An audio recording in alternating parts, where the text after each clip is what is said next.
iPhone'larda istənilən proqramı rahatlıqla gizlədə biləcəyinizi bilirdiniz. Necə?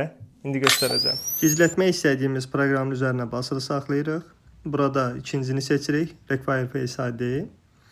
Burada yenə ikinciyə daxil oluruq. Hide and Require Face ID. Seçdikdən sonra belə bir pəncərə açılır. Burada Hide App deyirik və proqram gizlənir. Gördüyünüz kimi proqram gizləndi.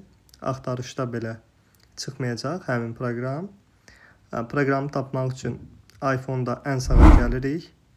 Burada ən aşağı gəlirik. Hidden bölməsi görəcəksiniz. Hidden üzərinə basdıqda Face ID üzümüzü oxuyur və ondan sonra gizli proqram üzə çıxır. Gizlədilən proqramı ana ekrana qaytarmaq üçün yenidən gizli bölməyə gedirik. Hidden üzərinə basırıq. Proqram üzə çıxır. Üzərinə basılı saxlayırıq. Burada ikinciyə daxil oluruq. Don't Require Face ID seçirik. Gördüyünüz kimi proqram çıxdı. Amma ana ekranda görsənmir. Bunun üçün axtarışda Instagram yazırıq. Üzərinə basılı saxlayırıq. Burada Add to Home Screen var. Bunu seçdikdən sonra ekrana düşür. Bu qədər. Məni izləməyi, videoyu bəyənməyi unutmayın.